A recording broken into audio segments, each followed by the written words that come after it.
5 अक्टूबर 1979 को नितिन कामत का जन्म एक मध्यम वर्गीय ब्राह्मण परिवार में हुआ, जिन्हें आज रॉबिन हुड ऑफ इंडिया भी कहा जाता है। 7 साल बाद इनके छोटे भाई निखिल कामत का जन्म हुआ। इन कामत ब्रदर्स ने अपने हार्ड वर्क और बिजनेस मॉडल से शेयर बाजार को भारत के आम नागरिकों तक पहुंचा दिया। पर ये सब कुछ इतना आसान नहीं था। इन कामत ब्रदर्स के अंदर बचपन से ही कुछ अलग करने का जज्बा था। जिस उम्र में टीनेजर बच्चे क्रिकेट खेलते हैं, उस उम्र में कामत भाइयों ने नंबरों का खेल खेलना शुरू कर दिया। यूं तो बचपन से ही नितिन कामत और निखिल कामत दोनों एक दूसरे से बिल्कुल अलग थे। जहां नितिन एक अच्छे स्टूडेंट थे, वहीं दूसरी ओर निखिल स्कूल बंक करने वाले स्टूडेंट्स में से थे। स्कूल में अक्सर लेट जाना, लंच में स्कूल से भाग जाना, घर से स्कूल के लिए निकलकर दोस्तों के साथ शतरंज खेलना, घूमना आदि निखिल के पसंदीदा काम थे। जब निखिल की उम्र सिर्फ 14 साल थी, तो वो टीचर्स की आंखों में धूल झोंक कर अक्सर क्लास बंक कर निकल जाते थे। पर वो कहते हैं ना, होशियारी ज्यादा दिनों तक नहीं चलती। एक बार की बात है, जब उन्हें उनके क्लास टीचर ने रंगे हाथ पकड़ लिया और उनकी कंप्लेंट उनके पेरेंट्स से की। स्कूल में भी निखिल को भयंकर पनिशमेंट मिली। नतीजा, डर से उन्होंने कुछ दिनों तक स्कूल जाना ही छोड़ दिया। वहीं दूसरी ओर नितिन कामत ने कर्नाटक के शिमोगा में अपनी स्कूलिंग कंप्लीट करने के बाद इंजीनियरिंग के लिए एडमिशन ले लिया। पर निखिल का मन पढ़ाई में बिल्कुल नहीं लगा। पेरेंट्स का उन पर काफी प्रेशर रहने लगा। एक दिन निखिल की माँ उन्हें डांटते हुए कहती हैं, हमारे परिवार में हर कोई पढ़ा लिखा है और अपने जीवन में आगे बढ़ रहा है। तेरे पापा एक बैंक ऑफिसर है, तेरा भाई इंजीनियरिंग की तैयारी कर रहा है और तू स्कूल छोड़ के बैठा है। अरे पढ़ाई नहीं करेगा तो जीवन में क्या करेगा? कैसे कमाएगा? कैसे अपना परिवार चलाएगा? ये शतरंज के खेल से तेरा और तेरे परिवार का पेट भरेगा क्या? कम से कम कुछ तो पढ़ाई कर ले बेटा, जिससे खानदान में हमारी नाक कटने से बच जाए। माँ, मेरा पढ़ाई में मन नहीं लगता है, और रही बात कुछ करने की और पैसे कमाने की, तो वो मैं आपको वैसे ही कमा के दिखाऊंगा। जरूरी नहीं पैसे कमाने के लिए डिग्री हो, पैसे तो दिमाग से भी कमाए जा सकते हैं। इस पर निखिल की माँ उससे गुस्से में कहती है, इतना ही दिमाग है तो सबसे पहले अपना हाई स्कूल कंप्लीट कर ले। कुछ होश भी रहता है तुझे? कल तेरा दोस्त अनुराग घर आया था तुझे पूछने, तू तो महीनों से स्कूल गया ही नहीं। उसने बताया कि स्कूल के बोर्ड एग्जाम के लिए रजिस्ट्रेशन फॉर्म भरे जाने लगे हैं। तू कल ही स्कूल जा और रजिस्ट्रेशन फॉर्म भर कर आ। निखिल का बड़ा भाई नितिन भी वहीं बैठकर पढ़ रहा था। वो निखिल और माँ की बातें सुन रहा था। नितिन निखिल की इस बात पर जोर से हंसता है और ताना मारते हुए कहता है, माँ, निखिल ठीक ही तो कह रहा है। ये बिना पढ़े लिखे ही सब कुछ कर लेगा। जो लोग पढ़ाई करते हैं वो तो पागल होते हैं।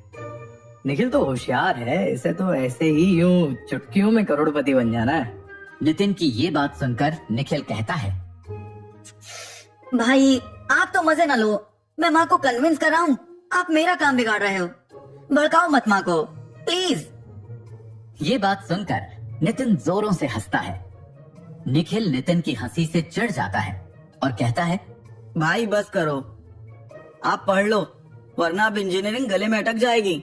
और फिर अपनी माँ से कहता है, ठीक है माँ, मैं स्कूल चला जाऊंगा।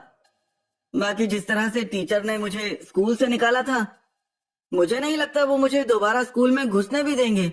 कल तेरे साथ तेरे पापा स्कूल जाएंगे और प्रिंसिपल से बात करेंगे। ठीक है माँ। अगले दिन निखिल अपने पापा के साथ स्कूल जाता है। निखिल के पापा प्रिंसिपल से कहते हैं कि सर, बेशक निखिल पिछले कई महीनों से स्कूल नहीं आया है, इसके लिए मैं आपसे माफी चाहता हूँ। फाइन के तौर पर आप जो सजा देना चाहें दे सकते हैं, पर बच्चे के भविष्य का सवाल है। प्लीज इसका 10th बोर्ड एग्जाम के लिए रजिस्ट्रेशन करा दें। प्रिंसिपल निखिल की क्लास टीचर से निखिल की अटेंडेंस शीट मंगवाते हैं। निखिल के पापा के सामने खोलकर रखते हुए कहते हैं, मिस्टर रघुराम कामत, आप इस रजिस्टर में देख सकते हैं, इक्का दुक्का छोड़कर आपको कहीं भी निखिल की प्रेजेंट दिख रही है? पूरे साल में ये स्कूल में कभी कभार दिखे। 70% एब्सेंट लगी हुई है निखिल की। मिस्टर कामत, आपकी बातों का सम्मान है, पर निखिल का नाम पहले ही स्कूल से कट चुका है। पर सर, आप चाहे तो देख लीजिए, अभी समय है बोर्ड के रजिस्ट्रेशन के लिए। I am sorry mister Kamat, पर अब ये पॉसिबल नहीं। इससे और बच्चों का डिसिप्लिन बिगड़ेगा। स्कूल के नियम इस चीज के लिए अलाउ नहीं करते। प्रिंसिपल की ना के बाद निखिल और उसके पिता वापस घर आ जाते हैं। हाई स्कूल बोर्ड एग्जाम्स आते हैं, पर निखिल एग्जाम नहीं दे पाता। उसकी पढ़ाई वहीं छूट जाती है। घर वालों की कई कोशिशों के बाद भी उसका मन पढ़ाई में नहीं लगता। घर वालों के दबाव के बावजूद भी निखिल ने दोबारा किसी भी स्कूल में एडमिशन नहीं लिया। घर वालों की डांट उसको सुबह शाम नाश्ते और डिनर में रोज मिलती थी। निखिल के दिमाग में अब बस जल्द से जल्द पैसा कमाना था। वो घर से सुबह ही अपने दोस्तों के साथ निकल जाता था। फिर वो शाम को घर वापस आता, जहां उसका स्वागत माँ की डांट से होता था। पर निखिल पर सब बेअसर था। उस पर अब पैसे कमाने का भूत सवार हो चुका था। उन दिनों धीरे धीरे लैंडलाइन फोन्स कम होने लगे, मोबाइल फोन आना शुरू हो गए। इसकी बस शुरुआत ही थी। उस समय लोगों के पास मोबाइल फोन होना काफी बड़ी बात मानी जाती थी। मार्केट में नए मोबाइल फोन महंगे आते थे, पर मोबाइल फोन की चाहत लोगों में बहुत थी। निखिल और निखिल के दोस्त दोनों ने मिलकर यह सोचा कि क्यों ना पुराने मोबाइल फोन्स को खरीद कर उन्हें अपने प्रॉफिट मार्जिन के अनुसार बेचने का बिजनेस स्टार्ट किया जाए। दोनों करे भी क्या, ये 15-16 साल की उम्र ही कुछ ऐसी होती है। लगता है कि 4 दिन में ही दुनिया जीत लेंगे। निखिल और उसके दोस्त ने मन ही मन इस बिजनेस को करोड़ों रुपए तक पहुंचाने का सपना देख लिया था। पर उन्हें नहीं पता था कि उनका ये करोड़पति बनने का सपना बहुत जल्दी वॉशरूम में फ्लश होने वाला है। ऐसी उम्मीदों के साथ उन्होंने खुद से इस बिजनेस की शुरुआत की। निखिल के दोस्त ने अपने पापा का मोबाइल, जो कि 30% टूट गया था, उसे बहुत अच्छे प्रॉफिट मार्जिन पर बेचा।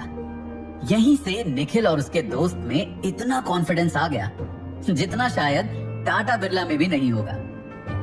निखिल और उसका दोस्त ऐसे क्लाइंट्स को ढूंढते जिन्हें मोबाइल बेचना होता था और फिर जिन्हें खरीदना होता था।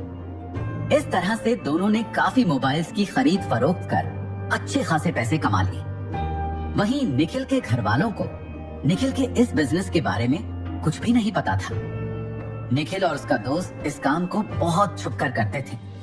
वो दोनों मोबाइल फोन्स को अपने अपने घर पर छिपा कर रखते थे और अगले दिन पैंट शर्ट में छिपाकर घर से निकल जाते थे। एक दिन निखिल अपनी अलमारी में फोन छिपा कर रख रहा था कि तभी अचानक कमरे में कोई आ जाता है, जिसे देखकर निखिल सहम जाता है।